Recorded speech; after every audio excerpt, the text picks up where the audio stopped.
자, 출발 한번 해볼게요. 자, 어법에 맞는 문장 이렇게 나왔으니까 어법 나오면 다시 한번 생각해 볼게. 뭐 문장 성분의 호응, 그리고 뭐 중의문, 그다음에 뭐 잉여문, 그렇죠? 그리고 뭐 쭉 명사와 관형과 구성 통해서 뭐 번역투까지 쭉 이런 요소들이 체크해야 될 것들이 있지. 자, 1번 한번 보시면 현수와 영미는 교실에서 한참 이야기를 하다가 휴대전화를 집에 두고 온 것을 알았다 이렇게 돼 있을 때 이거는 잘 안 보인다면 항상 제가 준비해야 될 게 뭐야? 문장 성분에 호응이 잘 돼 있는가 이걸 보는 거지. 그래서 현수와 영미는 교실에서 한참 이야기를 했다. 그러다가 휴대전화를 집에 두고 온 것을 알았다 이렇게 돼 있는데 휴대전화를 집에 두고 온 거하고 그걸 안 사람이 현수인지 영민지 어때? 자, 범위를 한정 지어줘야 되겠지. 그래서 자, 뒷문장에 주어를 넣어줘야 돼. 그래서 현수와 영민은 교실에서 한참 이야기를 하다가 현수는 휴대전화를 집에 두고 온 것을 알았다 이렇게 가면 되겠지. 그래서 1번에는 자, 1번은 맞고요. 그다음에 2번은 오교수의 그간 업적이 세상으로 표출된 것이 바로 이 전집이다. 자, 업적이 나온 것이 전집이다. 이거 주어 소수로는 맞는데 그러면 눈에 거슬리는 게 뭐가 있어? 세상으로 나와 밑줄 표출 밑줄. 자, 이거는 뭐다? 자, 의미가 중복돼 있네 라고 봐야 되겠지. 3번 우리 모두는 이번 일을 통해서 더불어 사는 사회에서는 다른 사람에 대한 이해가 중요하다는 것을 깨닫게 되었다. 자, 이렇게 됐을 때 우리 모두는 중요하다는 것을 깨닫게 되었다. 주어, 목적어, 서술어. 자, 무난하지요. 4번 나도 모르게 구덩이에 빠졌던 일이 생각나서 웃음이 나왔다 이렇게 되어 있는데 여기서는 나도 모르게라는 부사 자 절이 무엇을 꾸미느냐 그치 무엇을 꾸미느냐 구덩이에 빠졌던 일이 나도 모르게 생각나서 자 웃음이 나왔다거나 구덩이에 빠졌던 일이 생각나서 나도 모르게 웃음이 나왔다라거나 그쵸 그래서 나도 모르게가 자 웃음이 나왔다를 꾸밀 수도 있고 자 생각나서를 꾸밀 수도 있고 심지어는 뭐지 구덩이에 빠지다를 자 꾸밀 수도 있어 그치 의미적으로는 그래서 나도 모르게 구덩이에 빠졌어 그 일이 생각났어 이런 의미도 가능해 그래서 자 4번도 역시 자 중의적으로 해석이 되더라 이렇게 봐야 되겠지 그래서 1번의 정답은 몇 번? 3번 자 2번 보시면 동일한 의미의 복수표준어가 아닌 것은 무엇입니까 이렇게 돼 있네 동일한 의미의 복수표준어가 아닌 것 이렇게 돼 있지 그러면 자 봐보자 우리가 표준어 규정 안에 있는 자 복수 표준어는 자 표준어 안에 있는 복수 표준어는 먼저 16항의 복수 표준어가 나오고요. 준말 본뒷말. 그다음에 18항 19항이 뭐죠? 발음에 따른 복수 표준어가 나오고요. 23항에 방언에 대한 복수 표준어가 나오고요. 26항에 거기 어휘 선택에 따른 복수 표준어가 나와. 이 5개에 나오는 복수 표준어는 함께 쓰는 거야. 의미 차이 없이. 근데 우리가 2011년 이후에 추가된 복수 표준어 있지. 추가된 복수 표준어는 자, 동일한 의미로 쓰는 게 있고 조금은 의미상의 차이가 있는 표준어가 있지. 그럼 이 4개 중에 3개는 의미상의 차이가 없는 거고 하나는 있다라는 거야. 그 있는 하나를 찾아라. 그게 바로 몇 번? 대답이 없어. 열심히 설명했는데. 그게 몇 번? 4번. 4번. 앞에 있는 의논은 디스커션이야. 쉽게 말해서 자기 생각, 의견을 주고받는 게 의논이야. 우리가 충분히 의논한 후에 결정을 했다 이런 뜻이고 오른쪽에 있는 의론이라는 것은 자 자기의 의견을 제시하는 것을 말해. 자기의 생각을 제시하는 것을 말해. 그래서 이 두 가지는 약간의 차이가 있어. 우리가 좀 더 쉽게 이거보다 더 차이가 나는 것은 뭐가 있냐면 예를 들어서 객이다하고 객에다는 조금 다르지. 그치 객이다하고 객에다는 건 달라붙어 손을 끼치다는 거고 객이는 거는 반항하다 이런 뜻이잖아. 그것도 다른 건 섬찟, 섬뜩 이것도 선생님 우스꽝스럽는데 무시무시하고 무섭고 이런 의미상의 차이를 드러낸다. 뜰과 뜨락, 냄새와 내음, 내음도 약간 다르다 그랬지. 좋은 냄새 안에서만 내음을 씁니다. 이런 표현들이 있잖아. 그런데 이제 나머지 구하나사, 구한계사, 여기 나온 삐지다, 굽실 요거는 의미상의 차이 없이 쓰는 것들이야. 오케이? 그래서 자 이번에 정답은 4번. 3번 한번 보시면 읽을 줄 알면 풀 수 있을 것 같아. 1번에 앞에 거 신중. 뒤에 거 세심. 자, 참 일에 신중하다, 세심하다. 무슨 의미일까? 자, 단어 2개를 보고 관계를 물어봤으면 유의관계 아니면 반의관계 아니면 하의관계일 텐데 하의관계는 잘 안 나오니까 유의 아니면 반일 거고 2번 한번 보니까 2번 읽으니까 어떻게 돼? 간섭. 그 다음에 뒤에 거는 방임. 자유방임할 때 방임. 그 다음에 3번은 교만. 뒤에 거는 겸손. 교만과 겸손. 자, 뒤에 4번은 교활. 뒤에 거는 정직. 그럼 정답은 몇 번이 돼야 돼? 1번은 유의관계고 2, 3, 4는 상대적인 개념의 반의관계다. 이렇게 보는 게 맞겠지. 오케이. 자, 다음에 자 4번 한번 가보자. 자, 적절하지 않은 것 이렇게 돼 있네. 자, 주제는 뭐냐면 문화재 관리제도 정비야. 관리제도 밑으로 가. 관리제도. 자, 이것과 어울리지 않는 것은 무엇입니까? 정답은 문화재 관리 실태 중에 기억은 관리에 뭐냐 전문성이 없는 관리. 그 다음에 거기 뭐죠? 자, 문화재 가치에 대한 역사교육의 부재. 역사교육의 부재 때문에 관리가 소홀하게 돼 있어. 이런 뜻이 있고, 디귿은 한번 보니까, 자, 문화재 관리 방안 중에서, 자, 가는 뭐냐면, 문화재 복원을 위한 기술이야. 복원 기술. 관리인데 이거는 복원 기술이니까, 이거 복원은 관리 이후에 대책으로 봐야지 관리 방안이라고 볼 수는 없지. 그러니까 2번 그랬는데, 제가 우리, 저기 뭐지, 근제가 2번 그랬는데 2번은 관리 소홀이라는 문제를 제기할 수 있는데 이것은 뭐라고 돼? 복원 기술이기 때문에 자, 요거는 그 이유 문제야. 그러므로 3번이 더 거리가 멉니다 라고 판단을 해줘야지. 자, 5번 보시면 재밌는 게 자, 1번, 3번, 4번은 비슷한 의미로 쓰여요. 1번, 3번, 4번은 비슷한 뜻으로 쓰여요. 많이 쓰이는 게 일단은 4번에 있는 각주구검 있지? 그치? 자, 고지식 가요 융통성이 없음 이런 뜻으로 쓰이잖아. 그 다음에 1번이 또 뭐라고 돼 있니? 수주대토라고 돼 있지. 수주대토. 한 가지만 얽매여 어리석은 사람 융통성이 없음 이거고. 자, 3번은 뭐라고 돼 있어?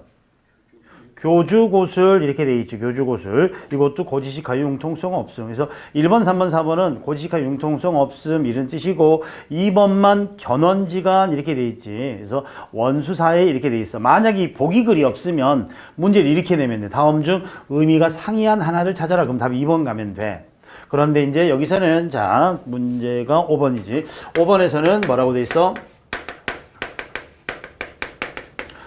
악교교자의 기둥주자야. 악교교자의 기둥주자고요. 그 다음에 북고자의 그 다음에 자, 검고슬자, 비파슬자라고도 하는데 검고슬자에서 교주고슬이지. 자, 이 고주고술이 나오게 된 배경 고사가 위에 있는 이야기야. 그치? 우리가 예를 들어서 기타를 칠 때마다 조율을 하잖아. 튜닝을 조금씩 하잖아. 하는 게 너무 귀찮아가지고 정말 심혈을 기울여서 튜닝을 해가지고 두 번 다시 튜닝 안 하려고 여기다가 본드를 붙여버린 거야. 못 움직이게. 그러면 늘 같은 소리가 날 거라고 생각하는데 온도나 기온이나 습도나 이런 거에 따라서 얼마든지 텐션이 바뀔 수 있잖아. 그러니까 사실은 할 때마다 해야 되는데 이게 귀찮다고 악교로 자, 기러기발을 붙여버린 거야. 그만큼 어때? 융통성이 없고 어리석은 짓 이런 거를 뜻해. 그래서 그 1번, 3번, 4번 중에서 이 고사하고 어울리는 것은 자, 교주고슬 이거지. 악교로 기러기발이나 북과 검은고의 발을 붙여버렸다 이런 뜻이 돼. 그래서 5번의 정답은 3번. 자, 6번은 뭘로 가야 되냐면 잘 봐봐. 조건 보니까 가로부터 기억을 구체화해라 이거지. 가로부터 기억을 구체해라. 미안한데 기억이 바로 뭐냐면 뭐지? 여기 나오는 적정기술이야. 적정기술. 그게 없는데.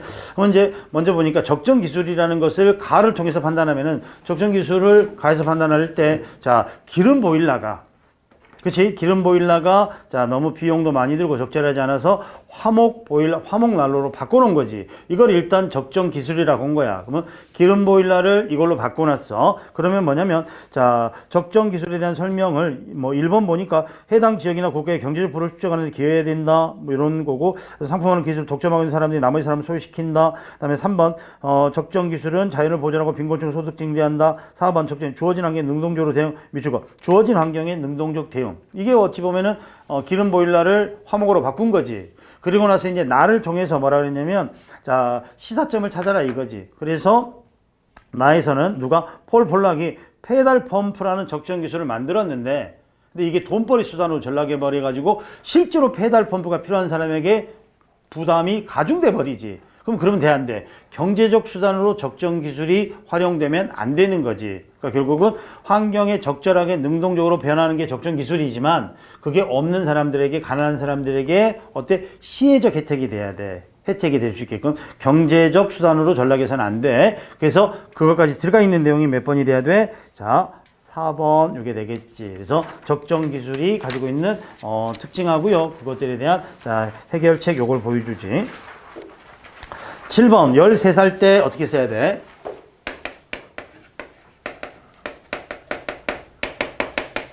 일단 만 단위로 쓰니까 자, 몇 살이야? 13살이요. 이렇게 쓰겠지. 13살. 그리고 자, 때는 명사니까 붙여 쓰는 거. 살 때 멈춰 붙여 쓰는 거 아니야. 살 때 띄어 쓰는 거지. 그 다음에 자, 니은 보니까 자, 뭐죠? 몇 달 만에 많은 의존명사니까 시간 나타내는 의존명사니까 띄어 써야지. 30cm. 이건 어떻게 써야 돼?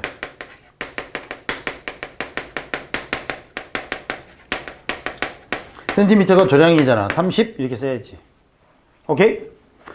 4번에 볼품 없어진 이거는 지금 줄이 뭐죠? 자, 줄바꿈을 해가지고 띄었었는지 붙였는지 알 수가 없지. 그치? 자, 근데 1번, 2번, 3번이 틀렸으니까 4번이 맞겠지.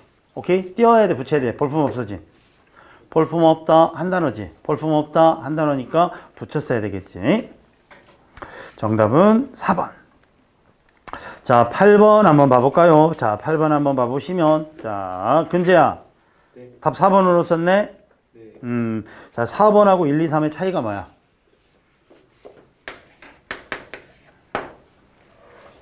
의문 현상이 다른 하나에, 의문의 탈락 현상이 나타나지 않은 것 이렇게 돼 있잖아요. 그러면, 자, 3번은 뭐가 탈락됐어? 4번을 썼으면? 자, 한번 가보자. 1번 한번 봐봐봐. 곱았다. 이렇게 돼 있지. 곱았다. 곱았다는 어떻게 이루어졌을까? 기본적인 고프다에 모음으로 시작하는 아시 왔기 때문에 이 모음 앞에서 자, 뭐가 탈락해? 의모음이 탈락했지. 그치? 의모음이 탈락했지. 그 다음에 2번 보니까 미다지 이렇게 돼 있는데 자, 이게 발음으로 가면은 탈락은 아니고 교체지. 그런데 자, 이 단어가 밀다와 닫다가 만나서 자, 니을이 떨어져서 미다지가 됐으니까 여기서는 니을이 떨어졌다고 말할 수 있어 없어? 있지. 그치? 그 다음에 자, 3번 보니까 많이 불어 이렇게 돼 있지. 불어의 기본형은 뭐야? 붓다의 어가 돼서 불어 이렇게 돼 있지. 이건 뭐지? 디귿 불규칙이지. 디귿 불규칙이지. 그러면 떨어진 요소가 있어 없어? 이거를 자, 근제처럼 디귿이 떨어졌어요. 왜 그렇게 따지면 리을이 첨가돼서 이렇게 설명해야지. 그치? 만약에 이걸 탈락으로 는 이걸 첨가로 볼 수도 있잖아. 이거는 뭐로 봐? 교체로 봐야지. 교체. 3번은 무조건 교체로 봐야지. 그럼 이제 근제 머릿속에 선생님 그러면 4번의 탈락은 어디 있어요? 자, 젊고 나오지. 자, 여기서 이리 가는 게 뭐야, 우리가? 자음군 단순화로 보면 우리 이걸 뭘로 본다 그랬어? 이거 전체를 하나로 본다면 교체로 보기도 하지만 이거를 자음군 단순화로 보면 자, 니을 미음 중에 니을이 떨어졌어요 라고 봐서 탈락으로 볼 수 있다 그랬지. 요거를 탈락으로 보겠다는 뜻이지, 문제는. 왜? 3번은 아무리 눈을 씻고 봐도 탈락이 안 보이니까.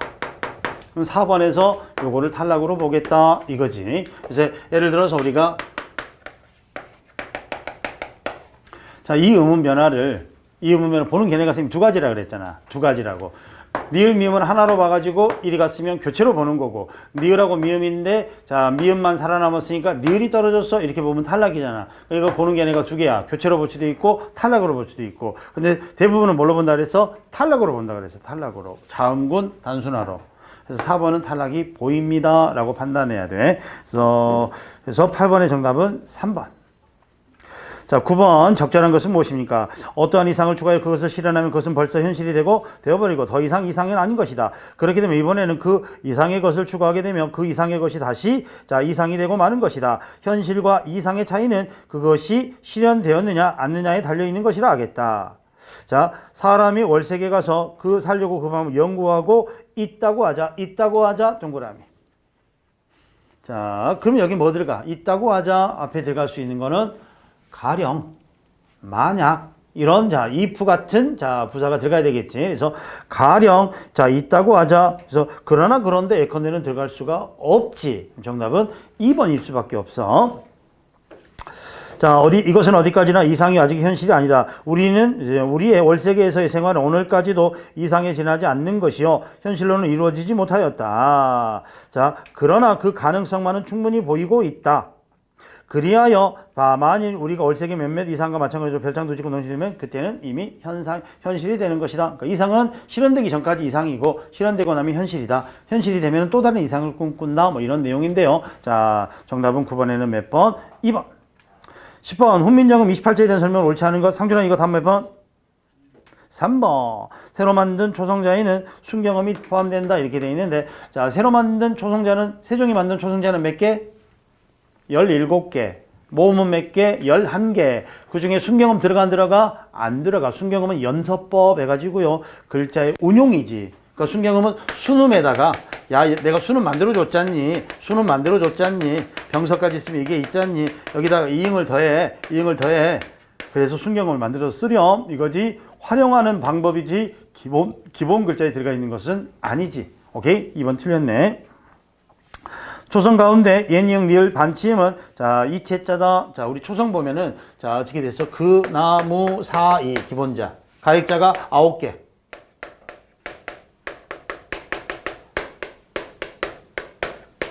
그 다음에 이체자가 옛니응 그 다음에 니을 반치음 이렇게 되지. 그래서 17개잖아. 그래서 요거는 여기 안 들어가잖아. 1번, 3번 확인해 보니까 3번이 틀렸어. 그 다음에 중성자 가운데 오, 우, 아어는 초출자다. 합성의 원리다. 초출 동그라미, 합성 동그라미. 둘 다 맞는 거야. 자, 모음을 가액이라고 말하면 안 돼. 자음은 합성이라고 말하면 안 돼. 자음은 가액, 모음은 합성 이렇게 되지. 모음은 합성. 그래서 천지인 요놈하고 요놈을 합쳐가지고 아를 만들고 어를 만들어. 요놈하고 요놈을 만들어서 합쳐가지고 오나 우를 만들어. 한 번 더 합치니까 요게 만들어져. 됐지? 그래서 요거 4개가 초출자, 요거 4개가 자 제출자, 요 녀석이 기본자. 오케이? 중성은 3제를 상형하여 천지인 상형이지. 상형의 합성이고 발음 기관의 상형의 가액 이체고 이렇게 가는 거야. 그래서 10번의 정답은 3번. 11번 윤홍길의 9켤레의 구두로 남은 산에 이렇게 돼 있는데 자 이건 뭐지요? 이것도 역시 보니까 저기 뭐지? 9켤레 구두로 남은 산의 마지막 부분인데 자 우리 집에 새들어 살던 권씨가 세상에 자 뭐지 참담을 느끼고 우리 집에 강도가 돼서 들어온 장면을 보여주고 있지. 그러면서 우리 집에 자 대학까지 나왔던 권씨가 우리 집에 새들어 살면서 남은 자존심을 반짝반짝 10켤레 구두만이 빛을 발하고 있는 게 그가 권씨가 갖고 있는 자존심이지. 그러나 그날 밤에 자 우리 집에 자 강도로 왔다가 그 다음날 들어오지 않고 마룻바닥에 9개의 구두만 남아있지. 그게 이제 9켤레 남은 사내인데 여기서 나 이래봬도 대학까지 나온 사람이요 라는 것은 뭘까? 권씨가 가지고 있는 마지막 자존심. 뭐 요건 뭐 어렵지 않게 찾을 수 있을 거라고 봐요. 자 12번 한번 봐보시면 자 12번 한번 봐보시면 자 12번 한번 보시면 정답은 몇 번이 돼야 돼? 자 저기 근재야.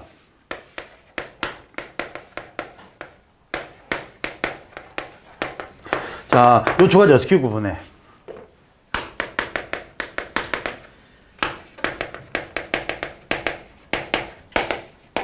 이건 종결형이고 연결형이지. 그치? 그런데 이거는 뭘로도 쓰여? 자, 부정의 대답으로도 쓰이지. 부정의 대답으로도 쓰이지. 그치? 자, 무슨 말이냐면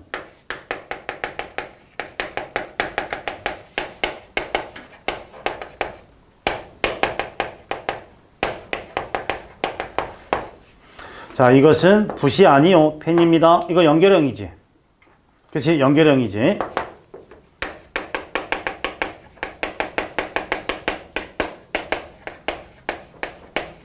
자, 이거는 종결형이지. 종결형이지. 자, 밥 먹었니? 예, 네, 두 가지지. 밥 먹었니? 아니요. 이렇게 쓰는 거지.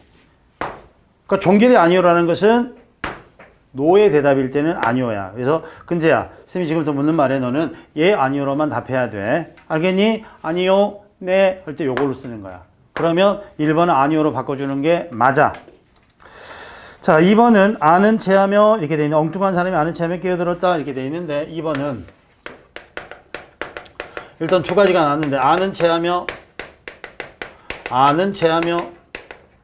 자, 이게 틀리고 이게 맞다가 아니라 띄는 게 원칙 붙여도 돼. 띄는 게 원칙 붙여도 돼. 오케이? 그러면 하나 더 있지.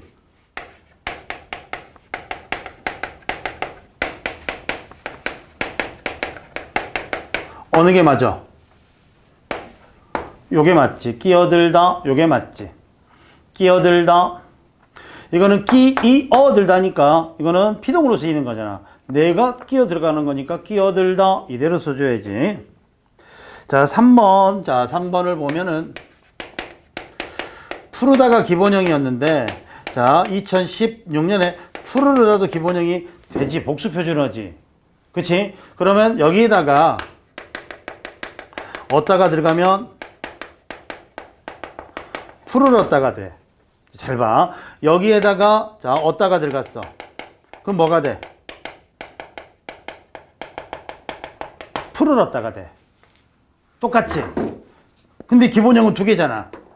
그럼 이건 어떻게 설명하냐면, 푸르다에 어따가 들어가서 푸르가 된 것은, 아, 이거는 불규칙이네. 러불규칙이네. 이렇게 설명을 했었고, 우리가. 러불규칙이네. 이렇게 설명을 했었고. 이거는 어떻게 돼? 모음 앞에서, 자, 푸르르에 요게 떨어지지. 그러면 푸르렀다가 되지. 그럼 그대로 그냥 탈락이네. 이렇게 설명이 되는 거지.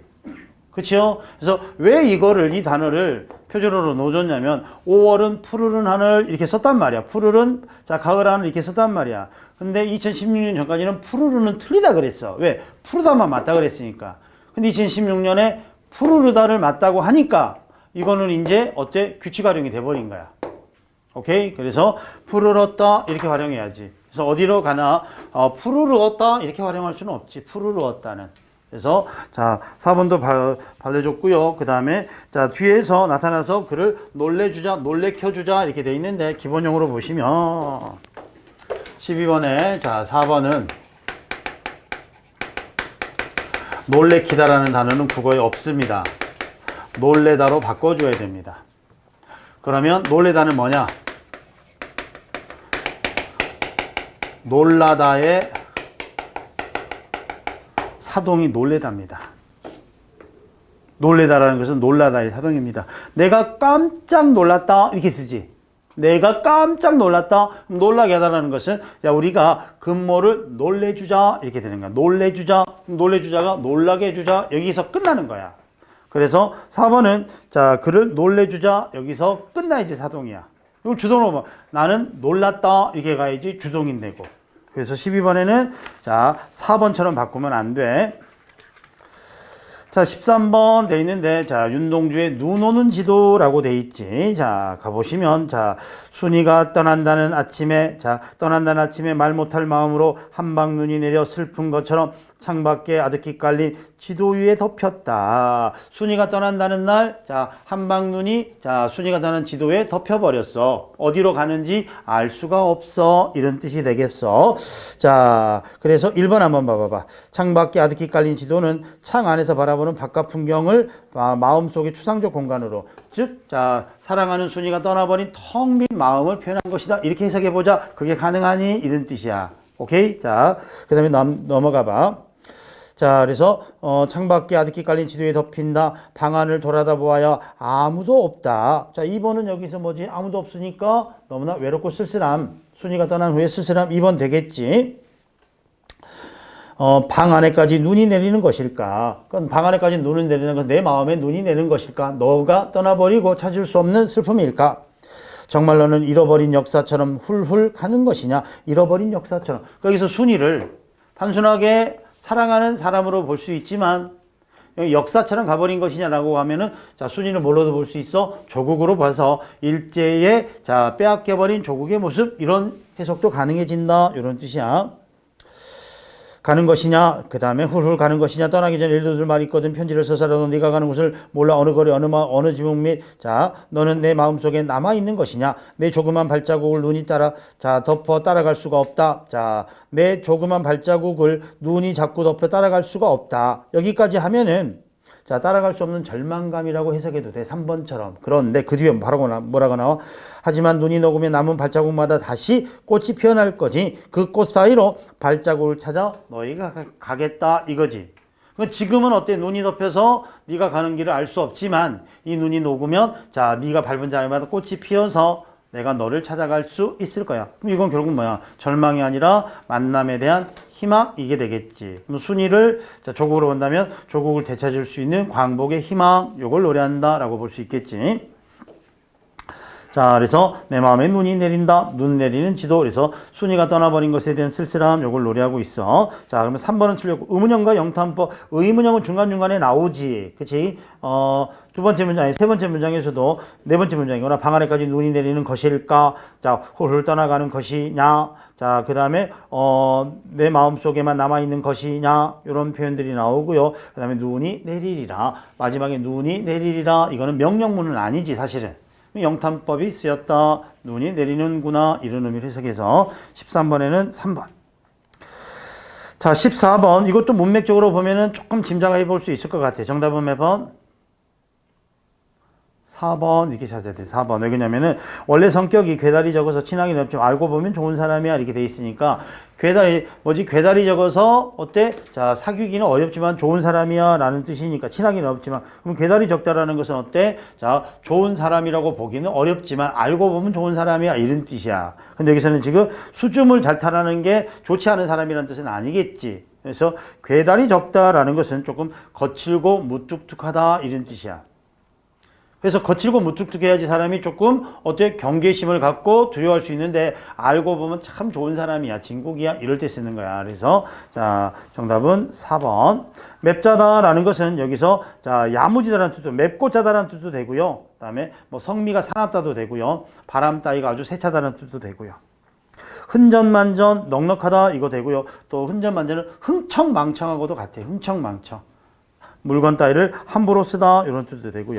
간합산이 쓸데없는 말을 잘하는 사람. 그래서 말다툼 자주 하는 사람 이런 뜻이 간합산이. 자, 그 다음에 자 안개가 온 바다를 뿌옇게 덮였어요. 자, 15번. 안개가 온 바다를 뿌옇게 뒤덮었어요? 뒤덮었어요.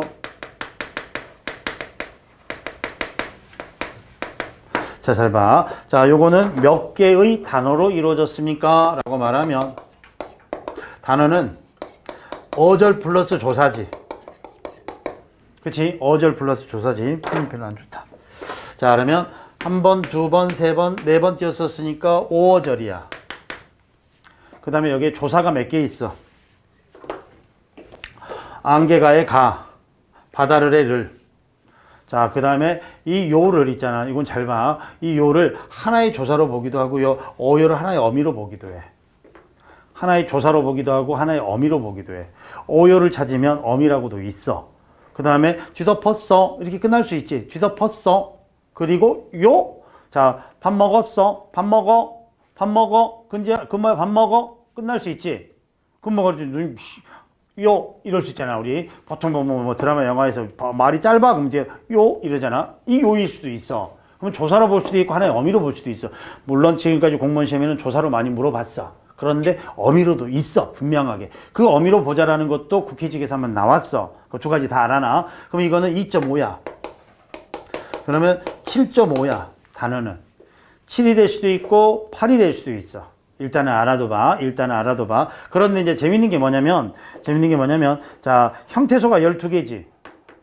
형태소가 1번에 12개라 그랬지. 형태소가 12개인데,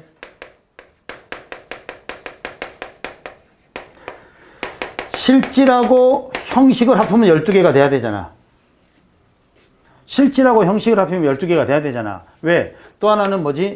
자립하고 의존이니, 자립하고 의존을 합쳐서 12개가 또 돼야 되겠지. 만약에 셈이 된다면 실질하고 형식을 물어보는 게 아니라 실질하고 의존을 물어볼 수도 있겠지. 경계를 달리해서. 근데 이게 12개라고 있으면 7, 5, 5, 7. 그래서 그럼 이거는 12개는 맞을 수 있다라는 뜻이지. 그럼 12개가 어떻게 만들어지냐면, 안개가 온 바다를 뿌옇게 어떻게 만들어져? 어간, 어미. 그치? 자, 뒤덮었어요. 기본형 뭐야?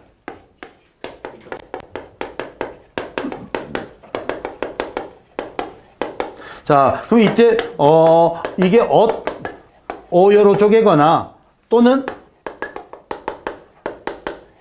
이렇게 쪼개거나. 그 다음에 뒤덮은 어떻게 돼? 자, 그러면 하나, 둘, 셋, 넷, 다섯, 여섯, 일곱, 여덟, 아홉, 열하나로 보거나, 열둘로 보거나, 열하나로 보면 이게 7개가 되고, 12개로 보면 이것도 8개가 되겠지. 그치, 단어도. 오케이? 자, 그리고 나서 이제 실질은 몇 개인가 봐봐. 실질은 하나, 둘, 셋, 넷, 다섯이네. 그치? 그럼 실질은 5이야. 그럼 이게 6이 되거나, 얼마야? 6이 되거나 7이 되거나 이러겠지. 그치? 근데 이제 문제가 되려면 12가 나오고 7, 5가 되면은, 자, 여기를 12로 보고요. 전체를 이렇게 보고요. 그러면 실질 5개의 형식은 7개가 돼야지 말이 되지. 그러면 단어는 총, 자, 몇 개가 돼야 돼? 7개가 아니라 8개로 봐야 되겠지. 왜? 이걸 쪼개기로 했으니까. 형태소에서. 그러면 정답은 몇 번? 2번 이게 돼. 단어는 8개.